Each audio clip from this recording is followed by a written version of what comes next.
What's up, Shinners, and welcome back to your favourite The Shindig podcast. My name's Matt Pengelly. And I'm Tom Hutley. This is the show where we get under the skin of the Trials community. And today we're taking another trip abroad to another very famous rider. Yeah. Before we get on with that, we've got a few messages for the Shindig podcast, really. If you don't already follow us on all of our places across the webs, please do. Subscribe, like, comment, share, whatever, because it all helps us out. Yeah, we are on Instagram. We are on Facebook. We're also on TikTok. So make sure you just type in Shindig Media or The Shindig.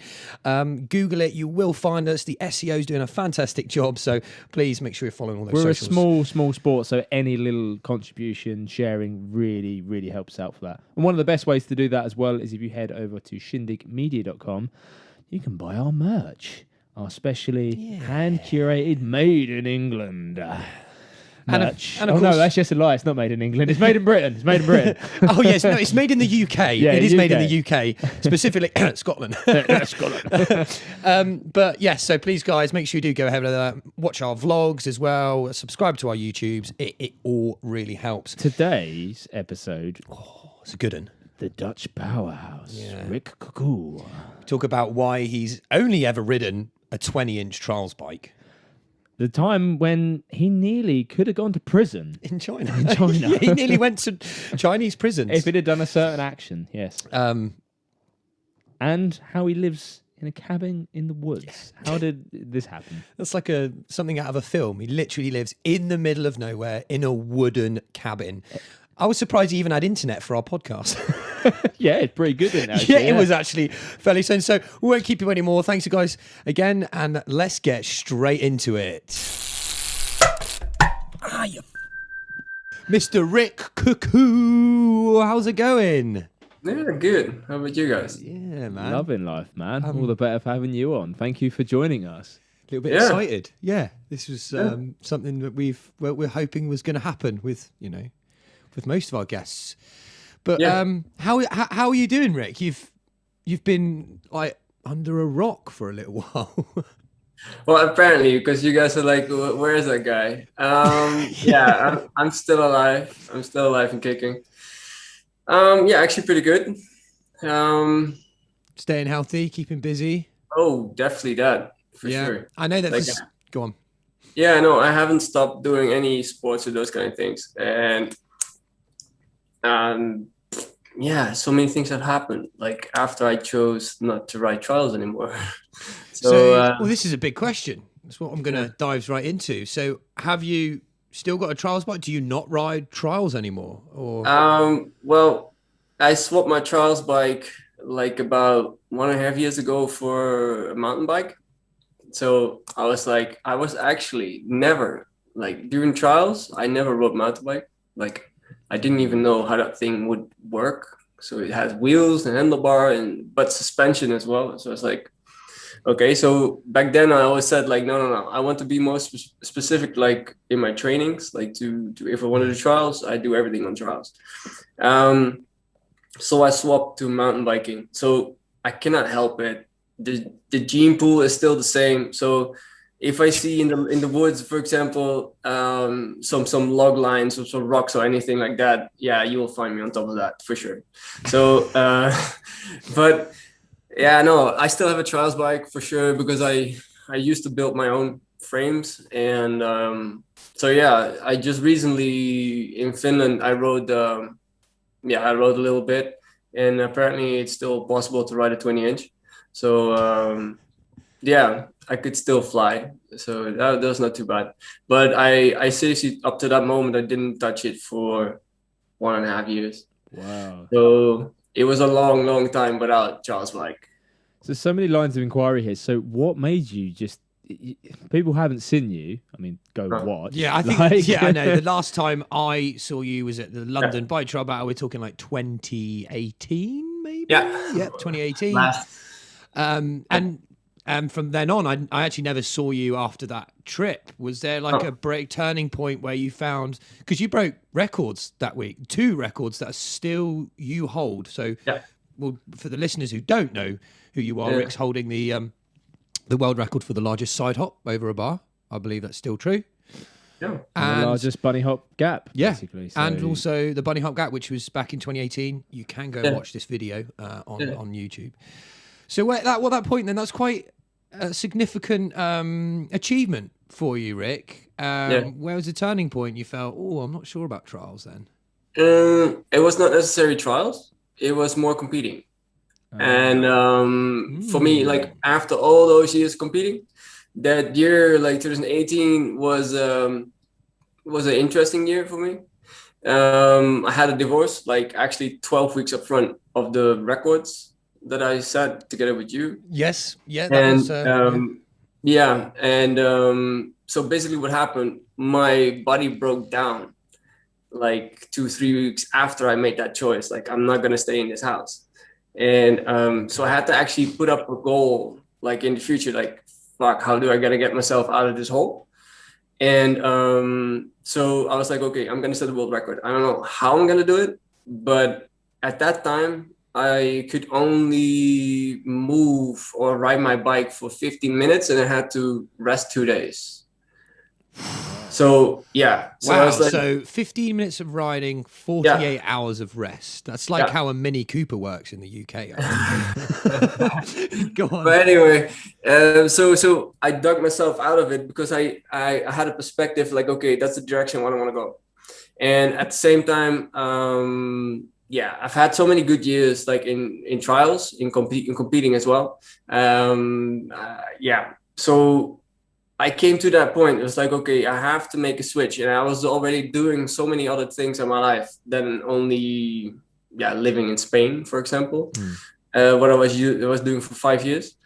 And so I made the switch already in my mind together with friends of mine with another project. So we went like to Finland. We're probably going to go into that. And I was like, okay, I'm going to set one more record and I will ride my last World Championships. Then after that, after World Championships, I did the Chinese world record because China is freaking, the bar to bar was it. Like I did the week after the World Championships in Chengdu. I did in Beijing. And then I was like, okay, for me, it's time a new chapter, and I have to focus completely on that one thing. So that's what I did. But still, in the back of my mind, of course, like it's still trials. Like my programming in my head is still trials. So everything that I see, I do is still trials. So, but I needed to have some distance from that. So the moment that I actually touched, for example, something with handlebars and with wheels like motorbikes or mountain bikes or anything like that, I just was just like, okay, I don't want to get rid of this. It's so good. But I don't have to compete anymore because I don't have to show anyone else like if I'm good enough, yes or no.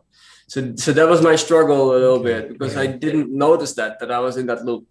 So Yeah, so you actually you felt like there was pressure from the competition side of things because you had an expectation to meet, especially everyone who'd followed you all those years. Yeah, fuck, man. And when you're like standing next to the bar, for example, like, no. Everything except. No. I was always competing with myself. And I was like, well, why? Like, why do I push myself into a certain direction where I not necessarily have okay, I didn't enjoy it that much. The moment that I would go up with Andre Burton, spending time with you guys, like I had the best time of my life. That's it. Like I didn't have to compete for that. At the same time, it gave me everything that I had. So that was like the plus minus thing going on there. So it's like balancing it out.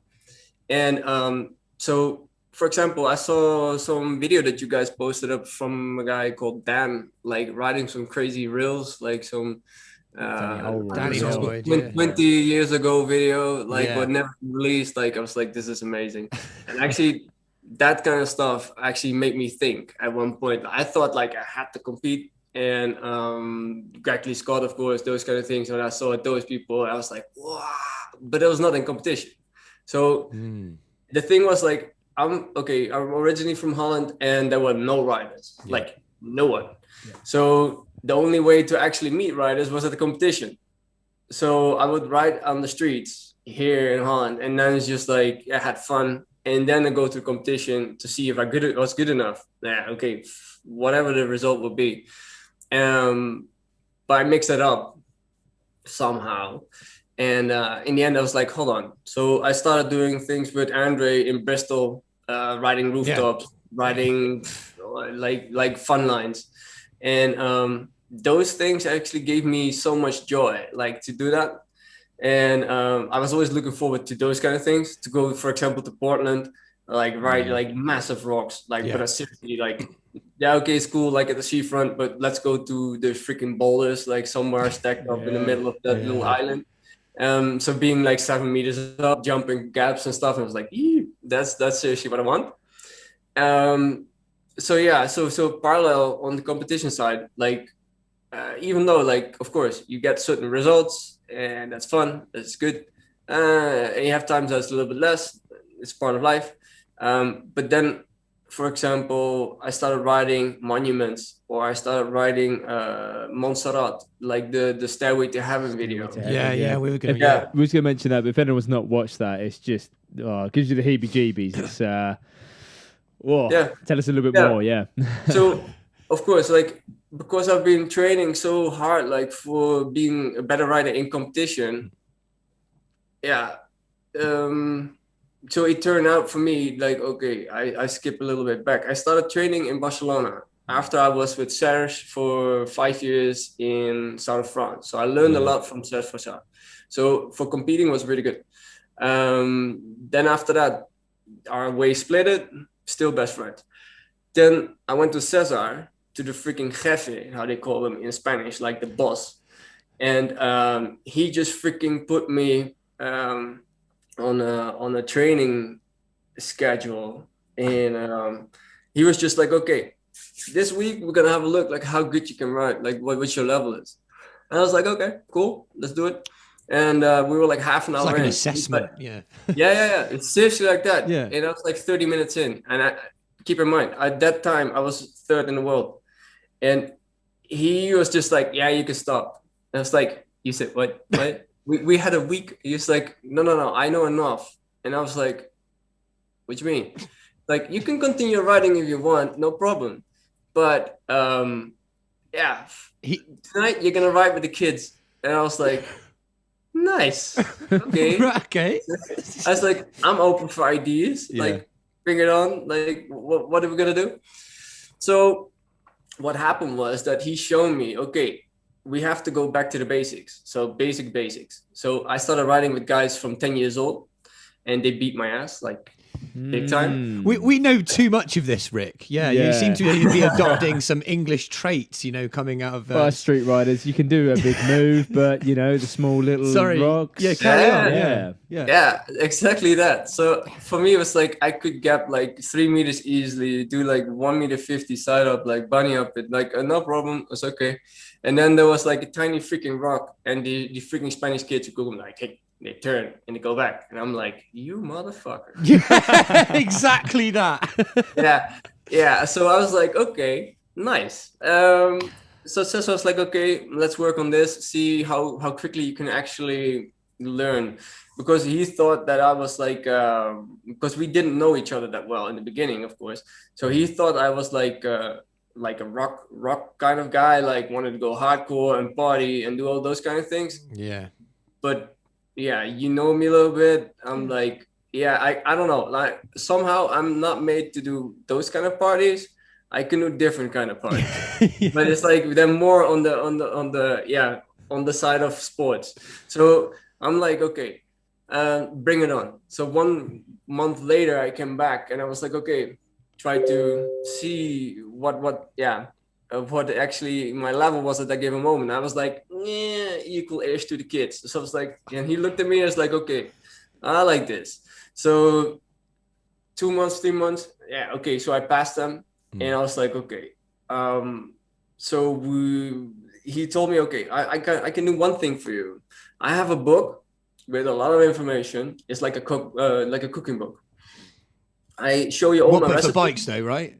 Yeah, for trials. Yeah, for trials. Yeah. The trials. There's always like the mental part of it. It's like the things that he knows about physique. There's the things he knows about skills. He knows all those kind of things. He's like, these are my recipes that I have used myself over the years. I like to share that with you. And I was like, I'm honored, appreciate it a lot. Hopefully I can actually, learn all those things, because for me at the same time it was quite a big thing, like Cesar saying that. Yeah. And you're like, okay, Cesar is not just a guy for me, at least. So I was like, he's a freaking legend for me as a kid already. And yeah, little sidestep was like, okay, Playmobil, Yeah. Yep. Yeah. like It's Yeah. like large, it's like big Lego. Sort of like a Lego. yeah, but that's bigger, exactly that. Okay, so I had a table at home with rocks and with trees and stuff, and like laying on there, and I had the freaking Lego BMXs made into trials bikes, and I was like, I had one guy had like, I was seriously 7, 8, and one guy had like Otpi, Yeah. and one guy was Cesar. So you see where this joke is going, and I started like, okay, at the same time, so he tells me like, okay, I can teach you this, and I'm like, you can call me crazy, and that's why my name is probably Koekoek, but anyway, I go for it. So okay, yeah. So 2 years in, and finally for the first time, Cesar comes out with a freaking Monty, like with his freaking bike, and in those other 2 years, he never took out his bike. He's like, okay. And then I understood, and I was like, I never really asked him. I never like, if either way, and I knew that he could still ride like freaking badass. So we were in La Palma, and he had his like a VW T45 car or something. He opens up the door, he gets out his bike, he puts his shoes on, his helmet on. He's like, "Hey, dude, it's time to ride." And I'm like, "Oh, no way!" So okay, let's go. And that guy takes off. Okay, not that explosive, but precision and technique is like freaking immense. Like, it was freaking intense. I was like, okay, hold on. We came up with lines like really, really technical. And the other kids were, of course, saw that. They are like, during the training, they lined up and they were just like, okay. Can we try? Now, everybody tried, nobody could do it. And he was just doing it. And I could do it as well at that given moment. So after that training, we said something different. He's like, okay, what are we gonna do? And it's like, that's a good question. Like, do you want to compete? And this was actually just after Montserrat, after Stairway to Heaven. And he was like, one thing, you should not be riding competitions anymore. And I was like, it's not necessary, because you can do something completely different than riding competitions, because somehow you can find obstacles and things that seem to be impossible, and you make it possible. And I'm like, yeah, that was somehow a feeling that I had for a long time already. So it's like, because I enjoyed it like so much more. Yeah. And so he's okay. What we did and what we made the agreement, like for the next 3 years, was like, okay, can we find a way to create new lines, different lines that nobody actually is looking at to write? So now you have the Charlie Rose, like he writes like some crazy stuff lines and those kind of things. Okay, check. But we were looking at like, if you had two rocks and that was like a small ledge there, I was together with Vincent Hamans, and Vincent looked at me and he was just like, the fuck you trying to do? Like, yeah, because it was like, okay, there was like a small pinpoint here and there. So it was like going there, up the other side again. So it's like ting, ting, ting, going like that. Wow. And he was like half a centimeter ledges. And at one point we started like together with Cesar, we started to try to do those kind of things. And everybody said that's pointless. And we were like, yeah, for competition it's pointless, for sure. It doesn't make sense. But we wanted to push the boundaries, like what is possible for ourselves, like the imagination of it. And so I got caught up in that part, and I still did the competitions. But our trainings, we never really filmed or anything like that. But we have filmed some stuff. But Paul Taras, he was just like, meh. Sergi was like, and Vincent was like, fuck off. So it was like, yeah. So it was that was a good time. So that made my change already, like going into a different direction. Well, it's like obviously you have made a career from trials. All right, okay, you did made it your job and so forth, and that's like a whole different avenue that you've got into there, where competition does seem to be the easy route to make a career. You know, you can prove to people, look, I'm on a podium, I've got a medal. That's fantastic. But I know someone like yourself, I know Dre again, he did some competitions, but you two are slightly in a different league here, because you realise that within this sport there are other things I can do with the bike that other people would Oh yeah, sorry. I have draw to to. give credits to Andre, because he was already, like, when I started riding together with him, he was looking at those technical ledges and stuff, like the really technical things, like it just said, like the crazy capturing it for sort of entertainment purposes as well as your own proof to say this can be done. It's kind of weird actually, because when you were saying that, those little ledges, that does kind of remind me of like that. Andre's got this video that went semi-viral where he goes up a climbing wall, like on his bike. For sure. And I suppose that's probably the similar kind of thing you're looking at. Like it's almost pointless, but it's so technical and fun.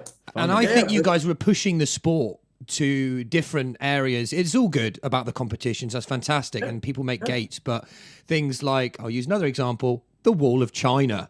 You and Dre went to the Wall of China and rode, and get pushing the boundaries. And I think this is why what you guys were doing, to me personally, again, this is my opinion, was more important than the competitions. I don't know why, but that's my opinion, you know, of course. Yeah. Well, it's a complete different thing again. So that was for me as well, the challenge itself. Like, for example, the Wall of China. I heard that we are gonna go to China for the World Championships, and I'm like, cool. What is it to do in China that I could ride? So there's a wall. Let's ride it. I was like, okay, something with a wall.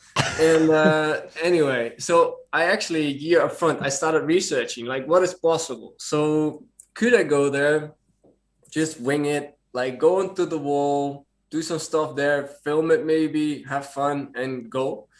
And because that guerrilla style of riding, I've done that, of course, just the same like the UK riders do a lot. So it's like you just climb up, you're just like trying to find certain ways. You have to go over barbed wire things. I don't give a shit. Okay, there's a good line. So you just like do it like that. And I actually got in contact with some people about the Chinese Wall, and it is actually quite simple. The answer is just like you bring 150,000 euros, and you can go on there for 2 hours. And I was like, sorry, I don't have that money. So they're like, okay, no option. It's not happening. So I'm like, okay, so what would happen? I was like, just wondering. So what would happen if I would go there, wing it, do my thing, and go away? And they were like, okay, there are two options. Or they shoot you off, or they actually put you in prison. So I was like, whoa, this already sounds like it was impossible. So I was like, okay, well, it was a good idea, but I'll leave it. But what I had from the beginning, and that's something, you can call me freaking crazy, say it again. It's the strength of visualization. Like, okay, the things that you really want to achieve. And so I always had, like, if I had, for example, for a world record, I had a photo of the actual technique, the world record, hanging on my wall. So, for example, the first time that I wanted to break it, I had a picture of Benito like jumping above the actual bar, and I was like, okay, I'm gonna break that.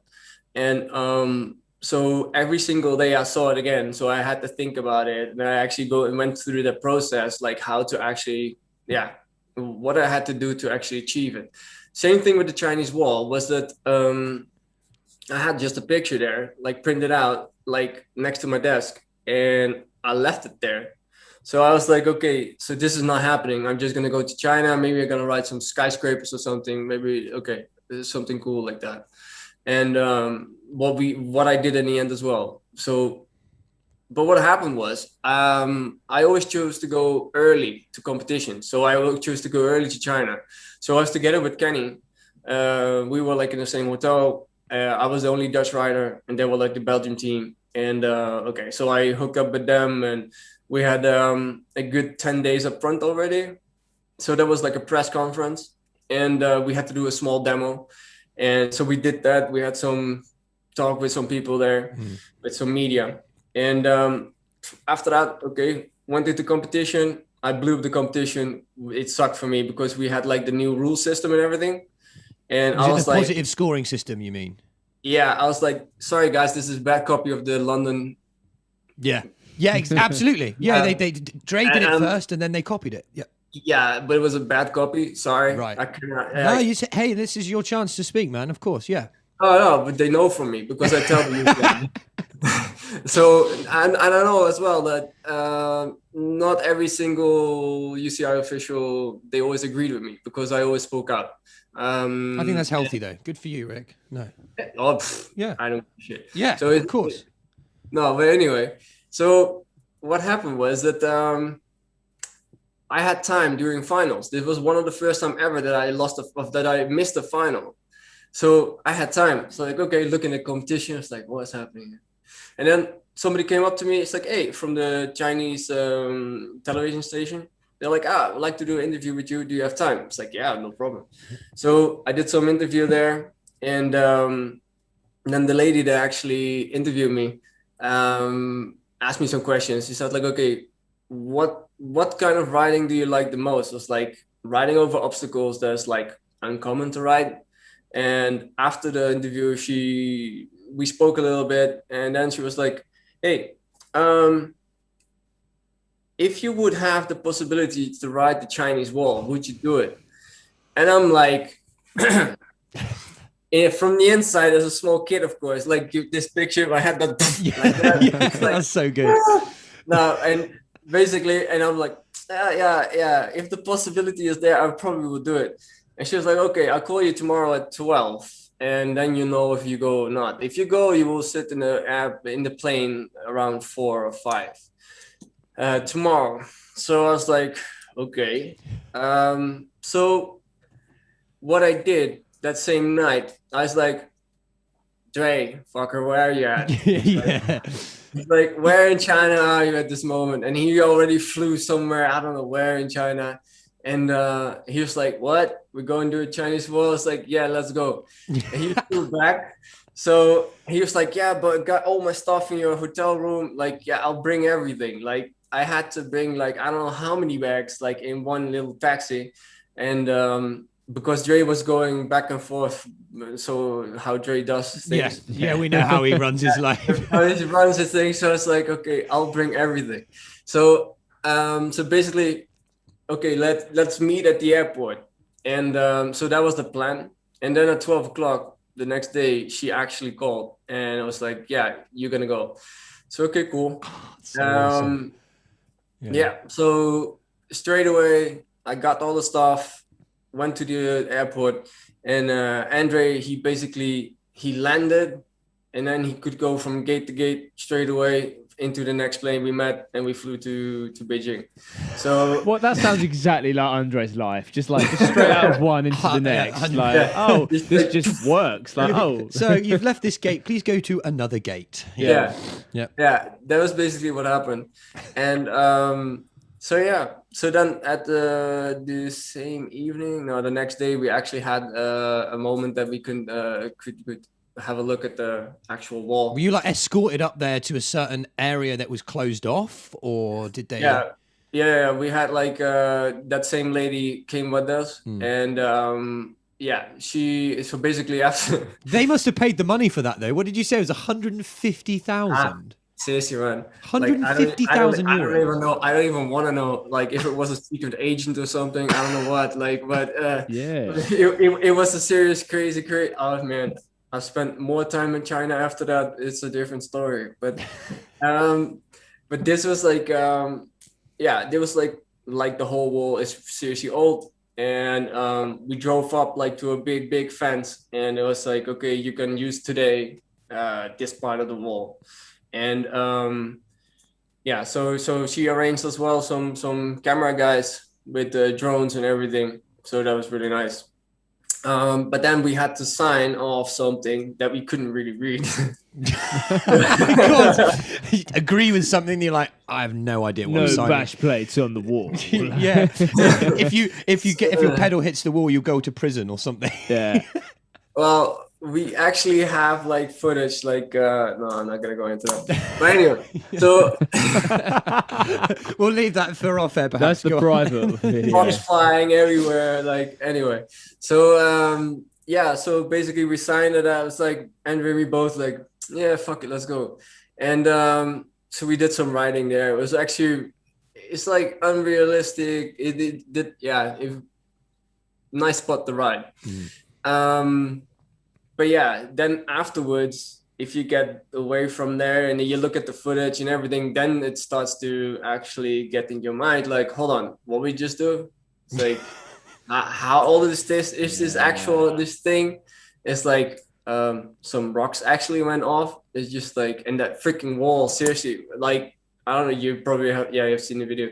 There's a steeper part where we follow each other, like back wheel down. Yeah. And that part of the wall, we actually felt both. That wall was going like this. It was moving. It was moving. Yeah, because I couldn't see it, Dre either. We were standing like on the wall. It was like this wide. It had like rocks that were all loose.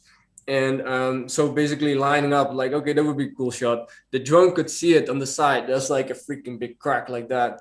And but we didn't. So we rode on that. You could just feel it like going like, woo, nice.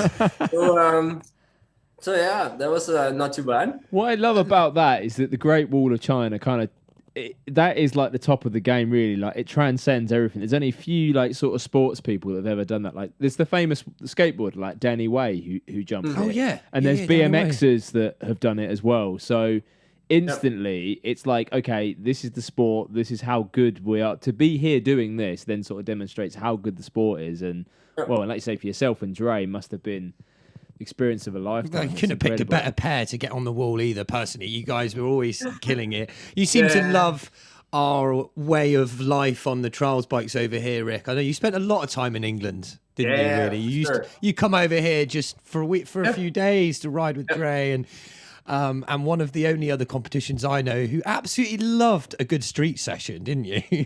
Yeah, definitely. Seriously, man, I almost love that more than anything else. I was hoping that would be a street competition. One day. Well, I think many people would go for that. Yeah, we're working. Yeah.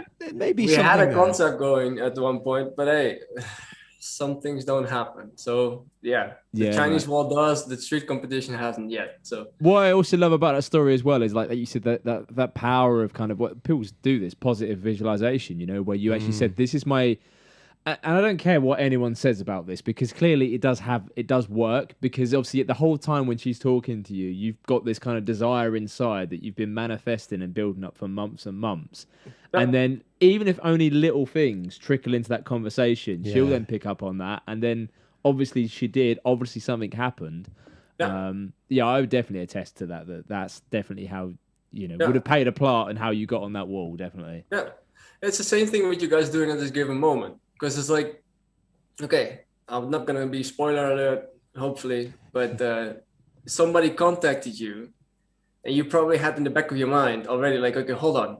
Like, you wouldn't expect that certain names would want to be actually communicating or talking with you guys on a podcast like this. 100%. Yeah, I understand what you're saying. Yes. You know? Yeah. So basically, you actually set up a certain idea, and then it's like, okay, what do you need to do to actually achieve it?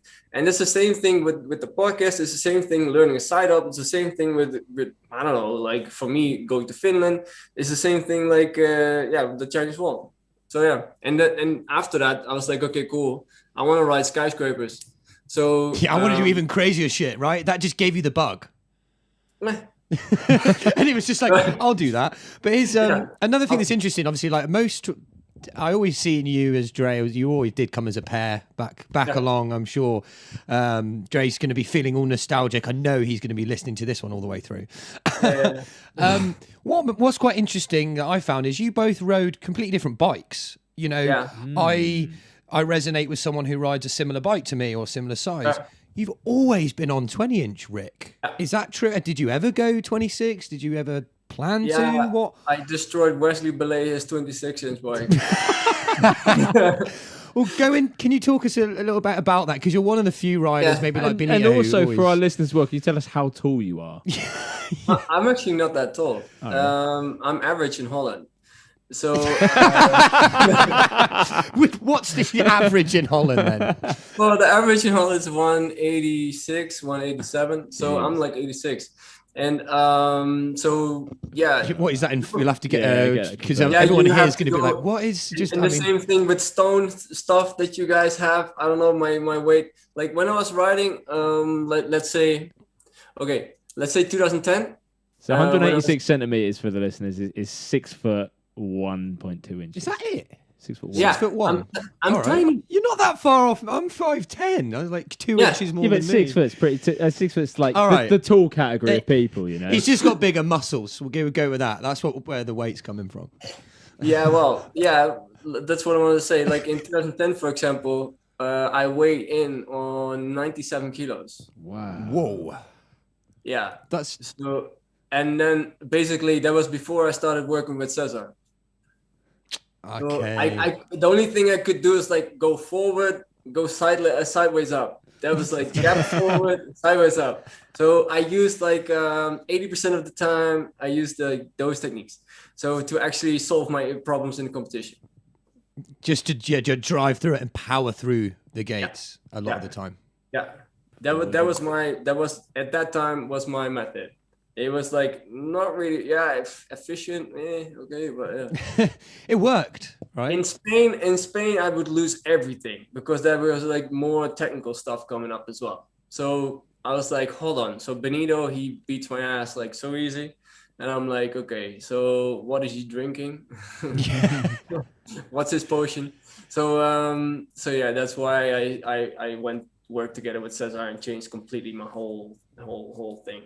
So ended up 83 kilos. So, but in terms of bike though, like so you've always been on the mod, yeah. So what? Talk us through that. Has it always been mod? Like You've had some unique bikes Wesley's... too that no one else had. Frames built specifically for you. Yeah, definitely. Yeah. So you said like, okay, resonating somebody who has a similar kind of style of riding or bike. So let's say 20 inch. For me, it was really interesting always. And it actually was never about the bike. It was just not. For me, it was like the person itself. So for me, it could be 24, it could be 26, it could be 16. I seriously wouldn't care about it. Yeah. So yeah, so the link with me and Andre was always like a really healthy competition. Yeah. So it's always like in a really positive way, trying to help each other to actually go on a higher level. And for me, why I choose to go 20 inch was that the 20 inch virus that I actually caught up was that Otp and Cesar. That was basically what I imagined myself. Like, okay, this is what I want to do. This is what I want to try to achieve. That's what you envisioned, yeah. Envisioned. That's basically in Holland. There was no scene like the UK, so there was no street, nothing. There was motor trials. So I looked at motor trials videos from Jordi Tares and from Steve Colley, and that was it. So basically, I learned trials from that, and so I didn't know for a really long time that was a possibility for 26 inch. And actually at that time, Kenny switched at one point, Mike Queso, they went like to 26, or maybe some other riders were before them, but I never had the urge to go to 26. So it's like, no, I like the explosive, aggressive style that suited me really well. So basically my first podium place was Knokke Heist in Belgium, like a World Cup. So I was standing next to, that was the first time I actually went to the podium, stood next to Carlos Diaz and Benito. And at that time, we spent a lot of time as well, like in Belgium. So I know Wesley and Kenny already from when I was 11 or something. So we were like coming there at that place like it's like it's home. Like, okay, because back then 20 was only against 20. You know, they were categorized in that kind of, I mean, now it doesn't actually matter. Yeah. So no. But anyway, so basically what happened was after that competition, Wesley was like, he was starting starting Ozenis, was it back then? And he's like, yeah, I got a 26 inch. You want to try? So the day after that competition, I went out together with Dre, Kenny, Wesley. What a crew, eh? Yeah. That was like our group, but we always rode with with that kind of setup. But anyway, so I went on 26 and no technique needed. It was pure power. So I destroyed his front wheel and his back wheel was still okay. But It's too much flex. I wanted to learn. No, I wanted to learn to tap. So I can already see where this is going. The idea of it, for people who don't know, the idea of a tap is to hit the front wheel into a wall as hard as you can. So it bounces the rest of your bike up. Yeah. Go on. So it has some momentum thing going on there. Anyway, timing. Anyway, timing is everything with that. Go Oh, on. the tap is about timing. Yeah.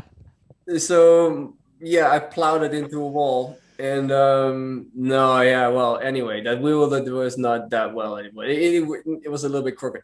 But thank goodness it wasn't the Great Wall of China that you was tapping. With that crack in that wall, God, yeah. I will pushed it over. The Great Wall of China falls over. We wouldn't be having this conversation now. We'd be in a Chinese prison somewhere. Yeah. That's quite a scary thought. Sorry, Rick. Go on. After you destroyed his front wheel. But actually, So I enjoyed that afternoon together with the guys. Andre hated me. Kenny was like, "You're never allowed to go 26." And, and Wesley was like, "Well, yeah, hey." Anyway, it was a good afternoon. So it was all good. And after that, I basically, have I ever tried a 26 again? Oh shit! Did you compete once? This is what I mean. Did you? It was purely purely out of fun and free time. Okay. Yeah. I actually Cox came out with the Sky models, like the first one. That's the Black Sky, was it? And I don't know why. Somehow one of those ended up in my place, at my place. And so actually, what I did, I spent like 2 weeks on that bike. And at my own trials area, I killed so many lines. I destroyed all the difficult lines that I could ever imagine, like on a 20-inch, like in 2 weeks' time. And then I was like, okay. Then that frame actually broke, because that was probably my as you'd expect. Yeah. Yeah. Okay.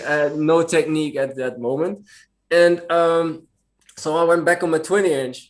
And I was looking at those lines. I was like, what the fuck? I do that from a 24, so I can only relate. I was like, hold on, what's happening? Yeah, that feeling.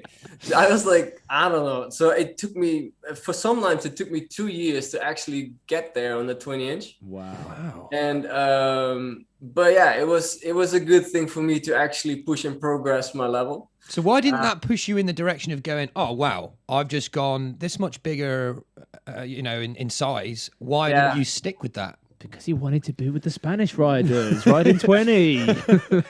Or was it more fun? Like, it could be as simple as, like, I felt it like it was more fun on a 20. Well, I don't know. I still, the small wheels is so fast. It's so fast. Yeah. So it's just that feeling, like, see, if you would do a bunny hop and then tap and go to rear, something like that, it's like my brain cannot work, like it cannot actually follow it up, like that actual move. So it gives you a certain high that is like so freaking really good. Interesting. Yeah. No, I get that. No, I mean, I that's why when I go back to on a 26, it sort of slows it down, and it's kind of not as fun. It feels, bulky, right? I don't know if that's the right word to use. If you have a Jack Carthy, for example, deep respect, maximum, maximum. I know, but for me, it was seriously like, no. Somehow, I don't know why. I just got that inside of me. It was like, no, it's 20-inch. You're a 20-inch rider, yeah. Somehow I am. Well, that's why I think there's not that many. There's a lot of people feel that is the natural progression, and I know many people that have sort of done that.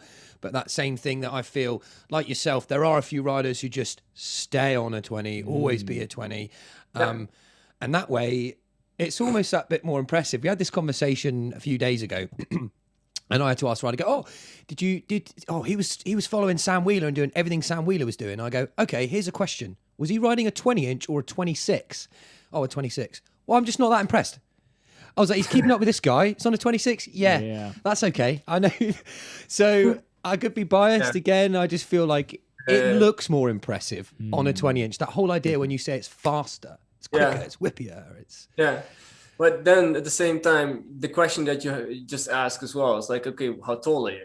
And all the geometries I also wrote, of course, Monty in the beginning. Like I didn't choose to go to Mega Mall or anything. No, I wrote Monty. But that bike was way too tiny for me. And then Cox came out and I was like, hold on, what is that for bike? It looks longer. Should it be better for me? So I tested it. My level just went through the roof. And I was like, this is interesting. So I was about 15 at that time. And then I rode with that bike or with that brand for 3 years. And then so many things broke. And I was like, okay, it has to do with my riding. That's one thing. But somehow the materials are not strong enough or something. So it's like, it's not safe. So I want to build my own frame. So I was trying to find a way to actually start to develop my own stuff. And it was not for me, like in a way, like I want to sell it. I was like, I don't know, like I found it really interesting to create a geometry that is not different than all the other brands and that would suit for my riding. Yeah. So that's basically what I did. So I started off with Hoffman bikes, German bikes, and that was like serious freaking tanks. That's like, I think if that bike from so many years ago would still be able to ride now because it's so fucking strong. It wasn't light. That wasn't that lightweight compared to the other frames, was it? Everything.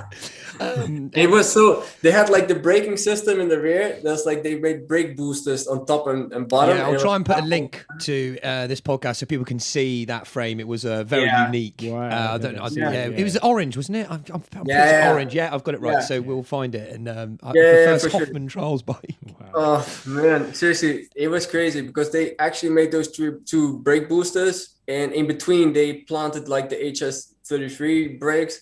And in between there, but the thing was, there has no flex. It wouldn't flex. So the brakes, they were good sometimes, and they were a lot of time shit.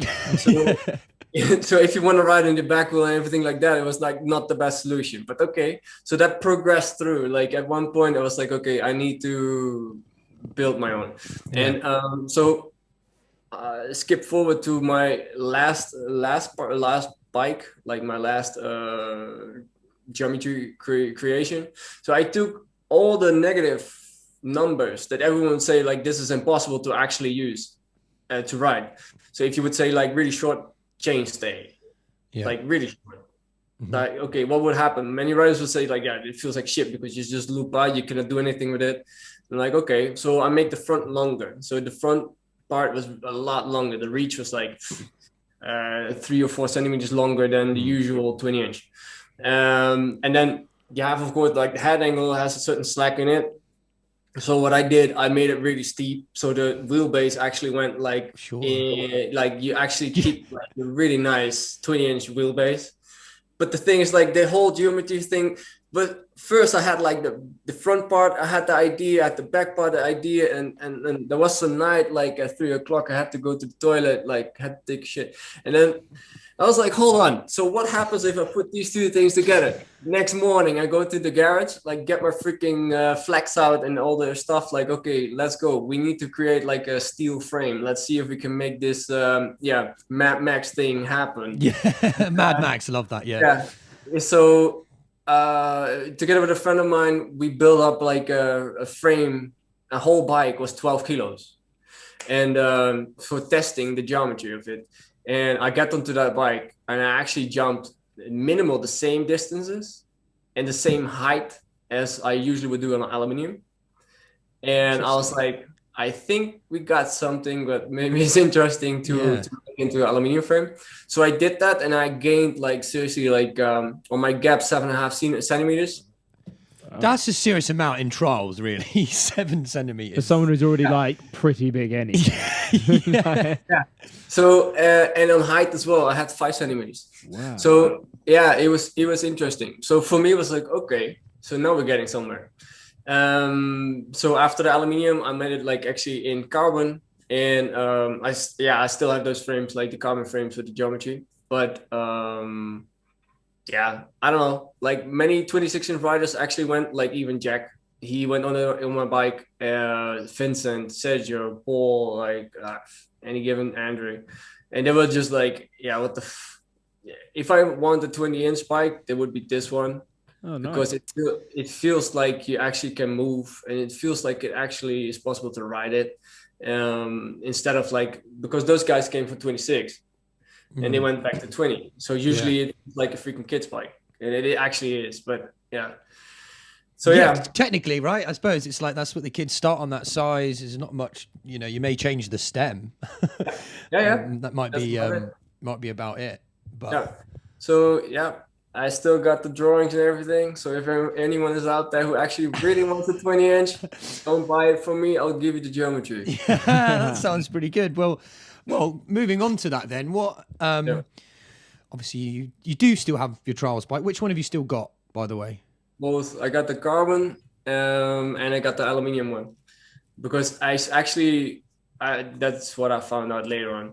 Like carbon is nice, really nice, but if you use the right amount of the right kind of aluminium, actually aluminium was or is for me much better to ride. Yeah, you're not the first person to say that. I'm learning now slowly. It is a bit of a preference sometimes. The whole carbon, this full carbon stiffness isn't for every body's liking, but no. Again, preference. It took me seriously 3 months, like with 20 hours a week or something, like to actually get that bike technically in grip, like to actually being able to handle it correctly. Because power wise, like, okay, of course I could fly high and could fly far, no problem. But then again, like at that point I gained like the technical skill, but I couldn't handle the bike because it was way too fast. It was way too fast. So I was like, okay, that's interesting. Yeah. And at one point, if you would, I get to one point, it was like perfectly in balance, and then it was like, it's a samurai sword, It's like perfect. It's like it goes straight through everything. Yeah. Like that bike as well. Like if you would say, okay, I want to go there, and I'm not exactly there, I want to turn it, and no problem. It's just like go boom, boom, boom, like fine. But if you would not have that feeling like with that bike, it was seriously pain in the ass. So, like a battle. Okay. Yeah, it's for sure. So so then I got back on the aluminium, and it's always easy to look back, but if I would have stayed on the aluminium, I would probably have progressed more, because it helped me more. So it's a better balance in my styling. Yeah, forgiving for sure. Yeah. I like the words you use. I'm just trying to think of how like different riders like describe their bikes and describe how they ride. And like what you're saying there, like the fact that it's too fast, the speed uncontrolled, and that it just. I've never really heard that, like in terms. No, but that's what I like to hear, like how different riders, like when we had Martin Ashton on, for instance, his mental model of riding a bike or a trials bike was that it was a motorbike. It was moto trials. It was heavy. You just roll it. In his mind, it was like vroom, vroom, vroom. And but like you're talking like samurai sword sort of motions, and you can see that within, I suppose, in some of your riding. I mean, we've talked about some of the frames, alleys, and carbons, and some progression here. What do you think is the future of trials? I know you may not be doing too much riding now, but what is your opinion on perhaps the future of it? Oof, that's a good question. Because you're a man who's come from competition scene, because that was kind of your social scene was into competitions. But obviously you can see the benefits of street riding and stuff. I mean, we've alluded to like a street competition, so I suppose that could be one thing. What would you like to see in the future of trials then? That could be another avenue of it. Yeah, well, the thing is that, for example, if you would to see Danny Mac, or if you see Whitmer, Fabio, they took like a baseline of trials and they add on like so many different things of creation. I always have been really I really find it impressive what those guys do.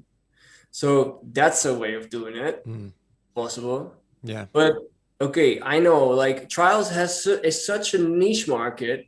Like it's something completely different again if you would see it, because it's like the type of people that you actually meet. It's not necessarily what those guys are doing. Like if I would, yeah, look. Actually, if you look at my choices that I made, actually that would be for me as well a progression way how the sport could be. So yeah. So for me, for example, the Chinese Wall or the Stairway to Heaven or skyscrapers, for me that was like the way how I thought and felt like this would be a progression way, plus expressing myself like, okay, this is what I enjoy to do. I find it really difficult with the rules and regulations in the competition. Like, okay, it's so stricted, and that part for me should be gone. Yeah. And it's changed quite a lot in your career, right? I don't know if the rules have changed a few times, but there's not many sports that it changes so drastically like ours. They clearly still haven't quite got it right to some extent. But do you think it has improved, or from what it was from the old and the new? I mean, it is different, isn't it? No, for sure, it's different. That's a good way of saying it. But look, if I would say like the concept that we did together with Andre, like Andre set up an event together with you guys, and actually made it like a serious show on a really beautiful venue. The obstacles that you actually saw were like thought about, and they had like, for example, the bridge that like those kind of things. Yeah. So it actually looked really impressive. And in terms of, there's so many different ways of writing. So I find it really difficult to say like, okay, this is the correct way or this is the correct way. Yeah. So and what I've learned over the years with the UCI is like, okay, we had like a certain rule system there, and somehow they couldn't work together, for example, with the bike trial, with the Spanish, like the BIU. So it's like, hold on, we're riding the same bike, but we cannot get along somehow. So it's like, but I love to ride in nature, and I love to ride street, and I love to ride like man-made stuff. So why wouldn't it be possible to actually mix it up and come up with something like that? But I don't have personally the answer to the question if you want to do it in competition. Like I said before, for me, that was the reason as well how I chose and why I chose to go in different direction. Because I was like, okay, just like the free running guys and girls, like what they are doing, like was for me always a really good inspiration. And they look like different way into the world, and they actually start doing it. And for me, that actually put more towards the possibility of, okay, this is possible, instead of, okay, I know that I'm not allowed to jump down from an obstacle that's higher than 1.90 meters. And I know that in a competition, there's never going to be a really technical line, at least in my perspective. Yeah. And if you would ask probably Jack as well, like Jack, if Jack would make a competition, I would be really, really interested to see how it would look. And the same with Charlie Rolls. Same thing with those kind of guys. Giving them like a platform to create one themselves, you mean? Yeah. And then for the rules as well, like, okay, if you want to put rules to it or not, let's say the London concept idea. Yeah. Not allowed to dab, just freaking go for it. Yep. Yeah, that type of style of riding. Yeah. So what would you get? I have no freaking idea. But it would be sure good.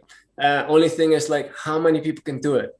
And then you get like into But then that's kind of cool, like with how many people can do it and like who can do it. Like it adds a bit more of an element of kind of chance to it. Like what you were saying there about, free runners and kind of the style there, and even the height of objects, because that's just like a whole nother element in itself. Because everything we've got at the moment is very much the same, nothing too high. Yeah. It's all very similar moves.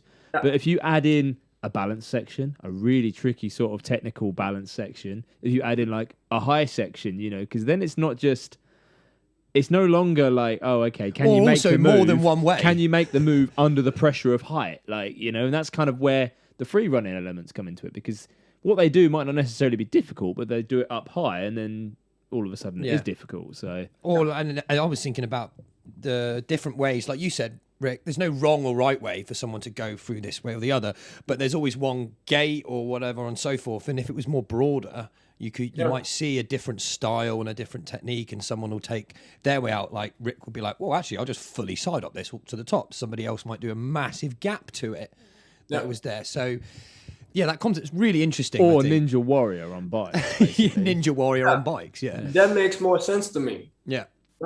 And plus, it's like, if you want to put it into concept, this is what we spoke many times about it as well with Andre. It's like, Ninja Warrior, because it's like, it's good to display. People understand it, start, finish.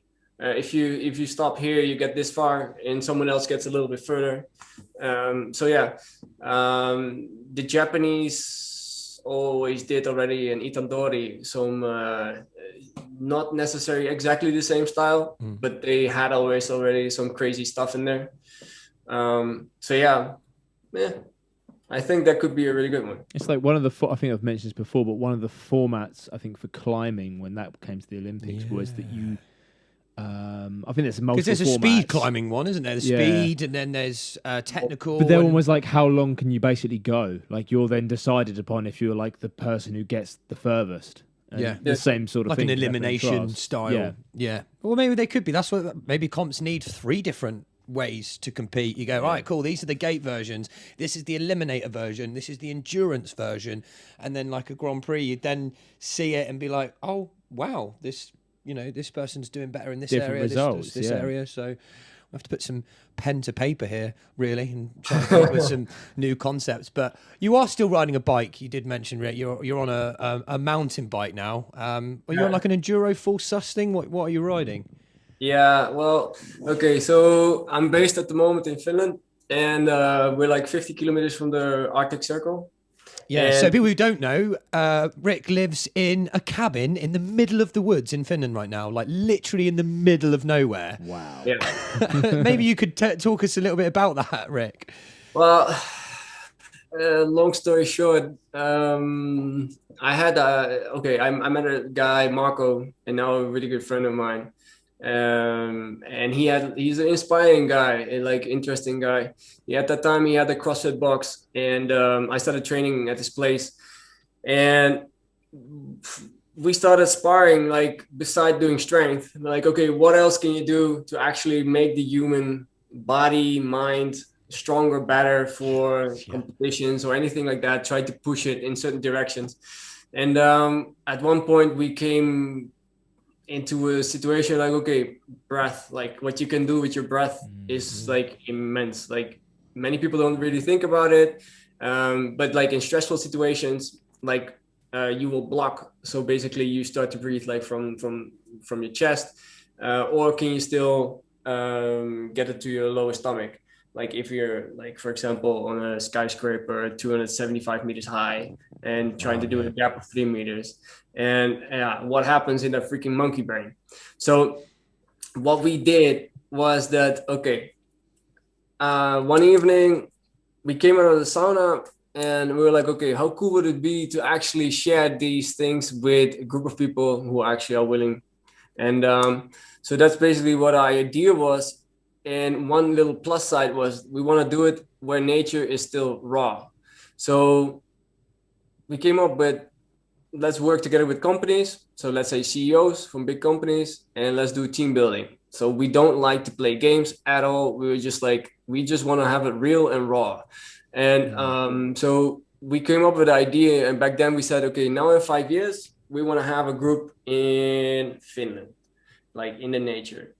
It ended up in 12 weeks that we actually had that group with 8 CEOs of one of the biggest infrastructure companies of Europe. And those guys were like fighting each other out of the freaking company. And we were like, hold on. So our first job is going to be this group. And we're like, we had a black card. So basically we could do anything we wanted as long as those guys got closer to each other. So it's like we actually could work with each other again. Yeah. So with our backgrounds, he had like background as well in the army and many other companies. So we came up with a concept, the idea. So maybe this can work. So yeah, 12 weeks later in the airplane for reconnaissance, like for the actual area, we had never been to Kuzymo, and that's basically 50 kilometers from the Arctic Circle and 20 kilometers from the Russian border. And so we were there for 1 week. We set up everything that we had to do. The week after this, guys got in. To give an idea what we do is that straight away in the morning, it's like, okay, you go do stretching, so you warm up the body. Warm up the body. Afterwards, you go into the sauna. Sauna is about like between 80 and 100 degrees. Stay in there for half an hour. After that, you go into an ice hole. I was about to say you're putting them in ice water next, aren't you? I can just see this course. already. I'm like, I love it. So basically we do that. So put them in ice, and then it's like 10:30 in the morning, and they get there, good food, relax, and they're basically done for the day. So they're also relaxed, and it's just like usually those guys, like they have seen everything, they have done everything, they know everything, and but the moment they hit the ice, it's like, hey, how much can you, like, it doesn't matter like how big your bank account is, it's fucking cold. So basically that. So and then in the afternoon we go out with them like for snowmobile riding or huskies or anything like that. And in the evening is good food, fire, good stories. So that loop, basically feedback from them to us was like, hey, the things that you guys do, like it seriously works, and don't stop doing this and never leave this place. And we already knew for ourselves, we don't want to leave this place. So we got back there like the summer after, and we thought like winter is more impressive than summer. Fucking arrogant bastards. No, seriously, like it's full on nature. It's like it's something completely different than I was used to, because I traveled a lot, like you guys know. It's like, okay, and I always had the idea I had to leave, but there I was like, okay, I could relax and I had space and time. Like if I wanted to do something new, create something new, come up with stuff, it's like, okay, this is a place to be. So after 2 years, like 2 years after that point, we bought our own place there. And 15 minutes from our place is like a small ski hill. And in summertime, that ski hill is, it's quite steep. It's not high. It's about 400 meters high. But it's raw, but really raw. And so it's like, if I talk about raw, then it's like you got steep freaking stuff where you can go down, and you have like a lot of rocks. And so 1.5 years ago, I got my first mountain bike, and my girlfriend, she was like, hey, she's former professional mountain bike rider as well. She rode the Cape Epic, for example, as a podium finisher there. Oh, And world championships as well, really good. Then 12 times. I look forward to meet her in the future then. Yeah, I think I haven't met your new partner, so yeah, well done. Yeah. Nice one. But she was like, you can, an XC bike is okay for you. I was like, okay. So no worries. I go from 20 inch to 29 inch with suspension like 120 millimeters front. And it's a big difference. Yeah. Yeah. So basically, we went onto the enduro tracks, and I'm like, this is fun. So I fly down, like, okay, but all big boulder rocks and stuff, and everything loose. And I was like, this is mountain biking. So, and she was like, afterwards there, like, this is raw. And I'm like, what do you mean? She's been to the most difficult tracks in the world, and and to you this was normal. I was like, this is mountain biking. Okay, straight this looks like fun. Yeah. And I'm like, yeah, let's go. So it took me a month. So I progressed a little bit in that. But like I said, like I could never stop like riding rocks, logs, anything like that. So there was the Finnish championship, downhill and enduro at that same little mountain. and there was some Strava times they were set down. And if you don't, like, I know myself really well. Like, I don't have Strava, so I don't want Strava. No, you just like, I'm just gonna ride it. Yeah. Yeah, that I can do it on Monday morning if I want. I can do it on Sunday evening. I don't care. Yeah. But at one moment, I was riding behind a guy who was really fast, like one of the fastest in Finland, and he was going down an enduro trail, and I was following, and we got down, and he was like, "Whoa, this is fast!" And I was like, "Yeah." In the between part, you go way faster, and he looked at me like, "What the fuck?" And I'm like, I was like, "Okay." And then the same evening, I saw him like at the shop, and he's like, "Yeah, he's like, yeah, I set at that run the fastest time. The week before that was like the Finnish champs, and he's like, got the fastest time." And he looked at me. He's like, "I think you can go way faster." And I'm like, fuck Strava. Can't beat him. Join him.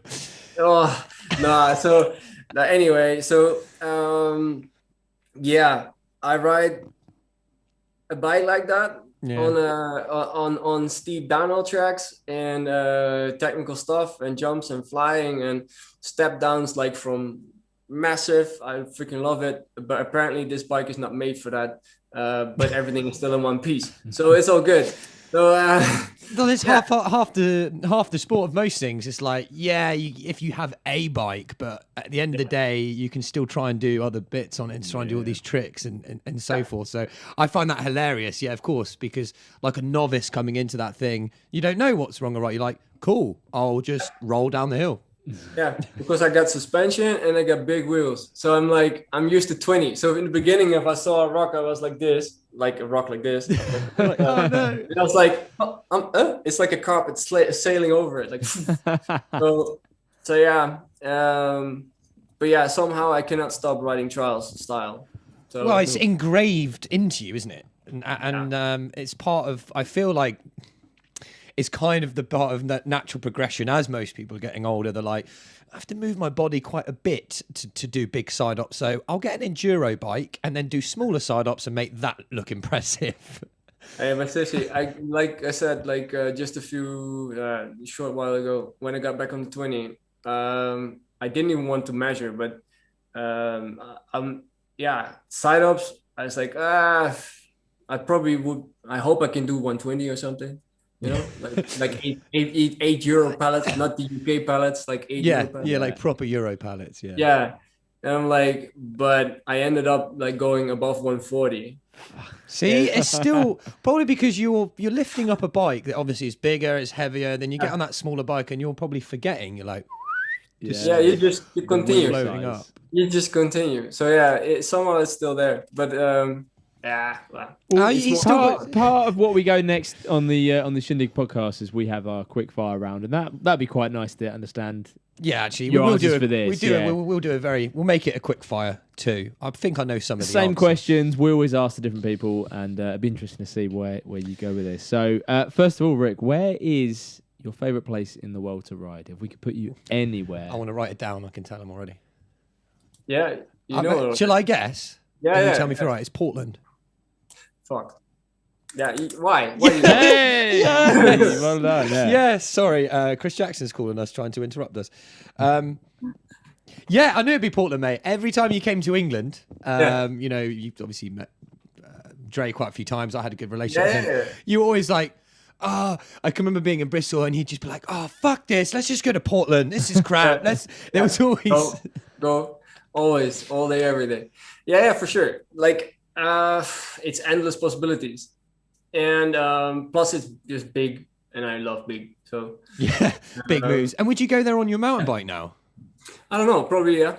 You can still try stuff, right? And sure. I'm surprised you haven't tried to drag Dre to yours with an enduro bike or an XC bike, being like, get off that fucking thing. Come on, get a seat. Let's come and join me for a bit. That seat thing was a strange thing. So it's like, what is this? Like, I need to have a dropper at least, because it's like... Yeah, of course. You're probably still not sitting down on it at all unless you're at the bottom. Yeah. Relax. Yeah, your body hasn't got used to that. Awesome. So we've got you at Portland. Who would be, I think, again, we might know the answer. Who would be that rider that you're riding with that's pressing you, the banter, the jokes? Yeah, it's my alter ego. It's just a shadow. It's got to be Andre Burton, right? Yeah. We said, of course. This is how well we know Rick right now. I mean, yeah. So of course, final mate. one then. So you're there with Dre. You're in Portland. You're edging your shovel to go bigger and better. What is your move, Rick? The move that's like, yeah, this is me. I'm good at What this. is my move? Yeah. Yeah, the obvious thing would be from the past always side ups, of course. Yeah, it would be the obvious, right? Yeah, but now it would be like a sketchy ass side up. So it's like from a pointy rock or something. Yeah. Yeah. Yeah, something So- super technical. Or kickers. I freaking love kickers as well. Yeah. Like obviously. The bunny hop king. I mean, you're the first person I really saw do outside of Benito's style that was really bunny hopping properly. Yeah. Yeah. You know, none of this pedal Everything. action. It was just like, No. yank the bike right up. Bunny straight to hop, back pedal wheel. gaps, bunny hops to the hooks, bunny hops into, yeah. That's very not seen so much now, is it? It's always pedals now, especially on mod. Like Yeah, it's- well, it's because the pedal, front pedal. ends are so low, to go to back wheel, they have to do like this rolling Frenchy tap thing, Yeah. you know, because Yeah, that's it. it's like the. Look, if you want to have a bike that can still bunny up but still can go to front, you should use the geometry that I have. There we go. See? And There- you've already To be got it. honest, They're available for download. They just cost Yeah. you £2. No We get a problem. finder's fee. You just have to find someone who actually build them as well. You know. I have someone, but you can do it anywhere. If not, Playmobil will And also work. his Playmobil. a couple we'll ask just a couple of more to finish up. Though, we won't keep you too long. We know you've got lots of busy things to be working on. What would be your guest on the show that you'd like to hear from personally? Who would you love to hear their story on Trials on the Shindig? Charles. Who needs Cesar. to hear it? Cesar, yeah. Cesar, Gomez. okay, yeah, no, that's great. I think that's the first Yeah. time someone's voted for Cesar, Yeah. so we're trying to get all these names to come through, and Yeah, for sure. Hopefully you can put a good word in for us. Yeah. And, yeah, you know, Cesar would be like, okay, cabron, let's go. yeah, straight up. So we don't even need to manifest it. It will just happen. There Yeah, we go. Yeah. we've said It will this. happen. It will. And have you got perhaps a message for any other riders out there in the trials community from yourself? Anything you'd like to say to everyone? Just have fun. Yeah, it is the most important thing. I think the people, we always forget that. Yeah, it's the first thing actually why you started riding. Yeah. So And coming from Yeah. someone like yourselves, obviously it resonates when you had to make a job, you had to make money to live, didn't you? You had all this pressure on you. yeah, that part of the story was well, in short, I never expected that I could do that. Like, I never expected. I thought I would be able to get money for it. I saw ways to do it, but it happened completely different than I expected. So I got funded by the Olympic Committee of Holland. Like, but we're not Olympic. Yeah. So Right. No, it's true, but you tell me, like, how? Like, I still don't understand. Awesome. Yeah, like, So the, interesting. like in the UK, I for had instance, at least the sorry to interrupt, but Yeah. the Olympic Committee, like, and we have like bike sports in the UK, don't even really fund the bike sports in the right UK. now it's the only bike sport now that is not funded by the But they weren't Olympics, even but- funding like the BMX. Was that girl in the UK that won gold, didn't she? And she had to pay for herself Oh to get yeah, to. yeah. She had to pay. Oh yeah, to get to out of Tokyo. her own pocket to go to Tokyo, and it just So for you, it just shows you how different countries do it. For you to then get paid by the Olympic Committee, but despite not actually competing. well, they were in like, the look, this guy's from Holland. Look how freaking amazing he is. Like, Yeah. of course they want to show that, and hopefully someone will notice that with Carthy maybe and go, wow, he's British. What is this? So that for me was a big question mark, but I was really thankful and grateful for that. No, because it's- because of that, I could actually, spend the time that I spent riding my bike and, learn the things that I know now. So, I did that I actually wrote for them the official, like, A status, they call it. It has some pluses, it has some minuses, but all in all, it's how do you say that? It's a dream kind of scenario. Yeah. You know? Yeah. Yeah, absolutely, man. And it's been one of those. Again, you've had an incredible story. You're still telling your story. I know that you're working on future things and so forth. But I like to think we'll maybe see you on a Charles' bike maybe one day again soon. You haven't got rid of the bikes, so I think True. deep down. And if you want the social and fun aspect, there's a really great community of riders, the Shindig. I think we're called. We're still waiting. and you know, Come for a ride. I know now Dre's turning into more of a free spirit. He's about to move into his van. Seriously. Yeah, see, you haven't caught up. We need to catch up soon. We'll have to do Hey, something. but when are we doing with the 4 of us then? Yeah, so this is what I'm saying. I said to Dre, I was like, can you not just drive us to Rick's? Because I know he wants to see you. He's He missing loves a you. drive. He does love a drive, and he has to go and see his alter ego, his brother. You guys are basically brothers. We've had like many also women in Italy who are like, you're brothers, eh? Yes, it's so funny, and it was always that kind of I've always looked up to you guys, and I'm so thankful that I'd been able to make a friendship with you too, Rick, and I'm glad that we were able to catch up today, man, because Really good. a lot of people have been asking like, where's Rick? And now that we explained you're in a cabin in the woods, and it sort of makes sense. So Not at all. and that's it. You're surrounded by places to ride now. You know, with your mountain bike. So Yeah, for sure. We do many other things. So, good, man. Well, I This has been epic. I think it's really insightful. And I just love getting into different trials riders' heads and just how everyone thinks and the different. Yeah. Your brain, Rick. I'm really glad that we managed to pick that because No. I think the way that you think, I think a lot of people are going to get a lot of insight from this. So thank you so much. cool. If you guys don't already, make sure you go and follow Rick on the Instagram. He's got YouTube. There are some incredible videos on his channel. I know it hasn't been as recent, but it doesn't matter. 10 years old, 3 years old. These videos still ridiculous still incredible, now. Yeah. still motivating. There's an amazing Stairway to Heaven video with the motivational speaker on it, and all this kind of great content that's still out there for you to go and watch with Rick. It's at Rick Koekoek. If you need to follow him, we'll put some links down in the videos. Mate, thank you so much for today, Rick. It's been an absolute pleasure. Thanks again. Thank you, guys. And We've been the Shindig Podcast. We'll catch you all again next week. Thanks a lot, guys. thank you very much, guys. Thanks, See you Rick. soon. Speak to you soon. Bye-bye. Do it. You